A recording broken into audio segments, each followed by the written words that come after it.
Hi, I'm Ellen Horan, President and CEO of the Greater Reading Chamber of Commerce and Industry, and I'm here for this week's Member Spotlight with Matthew Boyer, Executive Director of Commuter Services of PA. Welcome, Matt. Thank you very much, Ellen. Good. So Commuter Services is a program of the nonprofit Susquehanna Regional Transportation Partnership, which includes Berks County, in addition to more of South Central PA. Tell us more about the program. And you hit the nail on the head. We have 13 counties that we now serve. The original program started about 12 years ago. 6 counties, we grew to 9. We just recently grown to 13.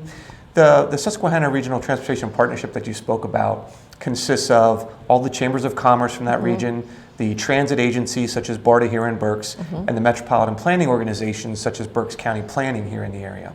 And they have a cooperative effort that they've formed in these counties to try and find ways to mitigate traffic congestion and clean up air quality. Great.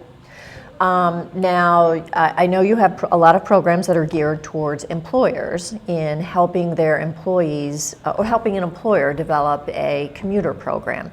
Why should employers need to get involved in this? Well, and our outreach is geared towards employers in Berks County and those other surrounding counties. So we realize that our source of distribution is the people themselves. So we'll go to employers, we'll make them understand that, hey, we have free benefits that we can give to you that you can in turn around and offer your employees. It's going to look like it's a benefit coming from you.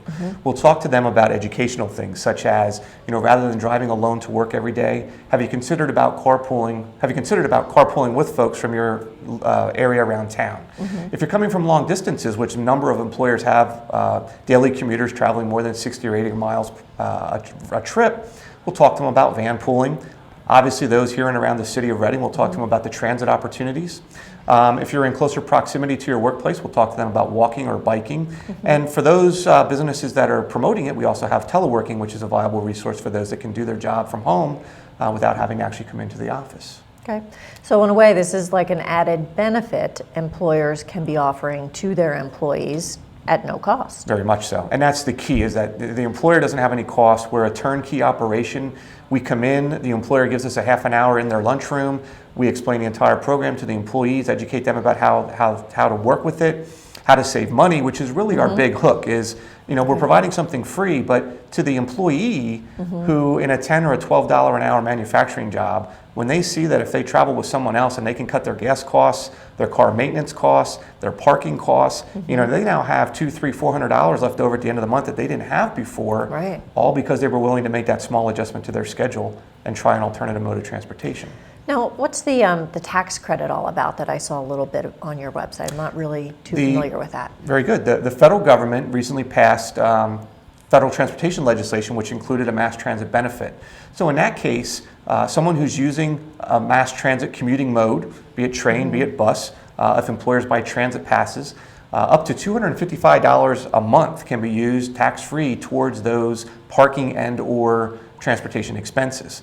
So someone getting onto the BARTA bus every day, if I go into an employer and say, hey, are you willing to purchase transit passes for your employees to get back and forth to work, that can all be covered under a mass transit benefit, which to those employers watching out there, it's much easier than it sounds. It's as easy as setting up a cafeteria plan for your employees who may have childcare expenses or healthcare expenses. It's the same thing with the mass transit benefit. It's very easy, wage deduction, tax-free to the employee, and again, it's a benefit that they're getting that they're going to thank their employer for.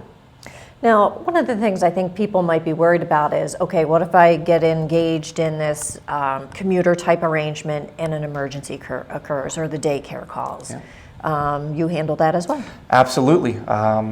I feel like I'm back playing slow pitch softball as you teed that one up for us. But that's my job. Commuter Services has a program just for that. So a lot of folks will indeed say, hey, it's not for me. I have children. If I get to work in the middle of the day and I need to leave, I need to be able to do that. I can't wait for my carpool buddy. I can't wait for the bus to show up.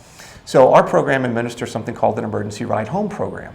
So if you do carpool to work and if you are there with your carpool friends, the school calls, hey, Johnny's sick, I got to go. All you need to do is call a taxi, call an Uber, get on a transit bus, call a friend or a family member, track that mileage, keep that receipt from that service.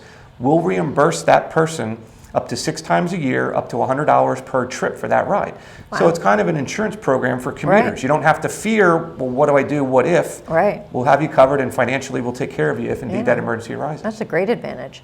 Now, you also work to educate not just about carpooling and van pooling, but also promoting biking, walking, telecommuting. I assume with the goal of just improving the environment and healthy lifestyles in general. Absolutely. Is that true? So you, Absolutely, and the core mission of this organization goes back to the fact that, hey, we want to get vehicles off the road, we want to do things to clean up air quality.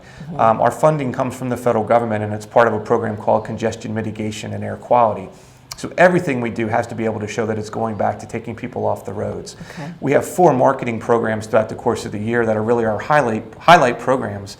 Earth Day in April, Dump the Pump in June, Bike to Work Week in May. I've done bike to work. And you have indeed done Bike to Work Week, and then Try Transit Month in September. So each of those promotions touches on somewhat of a different mode that we may promote throughout the course of our yearly endeavors. Good. Now, I just took a very quick look at your employer list, and I saw the Reading Hospital and UGI on there. How receptive has Berks been to the program? Berks is still growing, and that's a great thing for me to be able to say because expansion is still possible.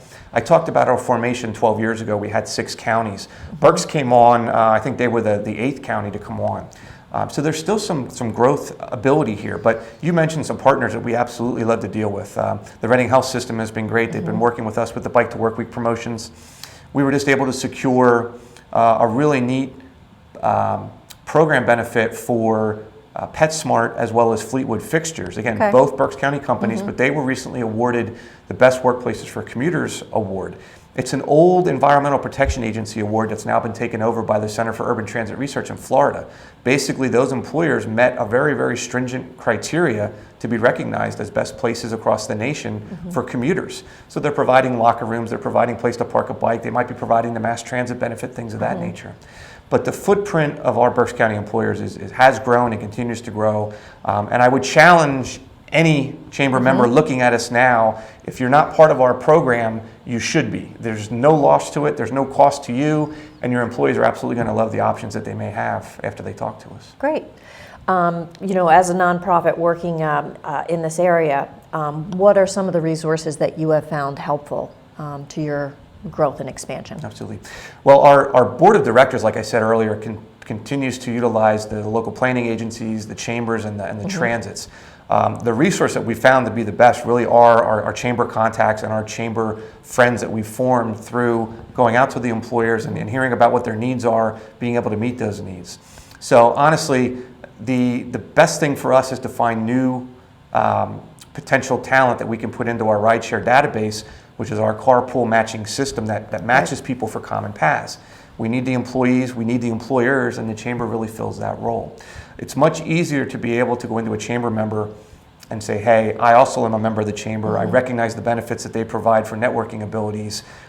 We can kind of use the chamber as that safety zone. Now the employer trusts us because we're a member of the You've same been organization. vetted. Yeah, we've been vetted, exactly. Excellent. So that's been a great resource. Good. Well, thank you very much for what you do to make our community more sustainable and our employers more competitive with their employees. And thank you for participating in this week's Chamber Minute. Absolutely appreciate it. Thank you very much. We look forward to working with further chamber members in the future. Great. Thank you.